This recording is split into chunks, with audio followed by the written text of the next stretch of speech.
You are looking at Julian's pronunciation guide, where we look at how to pronounce better some of the most mispronounced words in the world, like this other curious word. But how do you say what you're looking for today?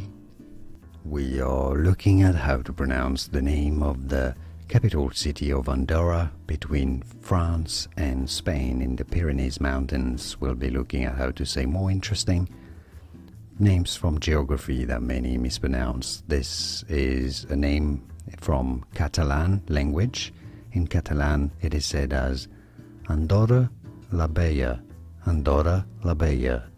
In English you could say it as Andorra La Vella, or La Vella would be even better, because V is a B in Catalan. Andorra La Vella. Here are more videos on how to pronounce more confusing words and names too many mispronounced. Like this video if you found it useful. I appreciate your support. I'll see you soon and thanks for watching.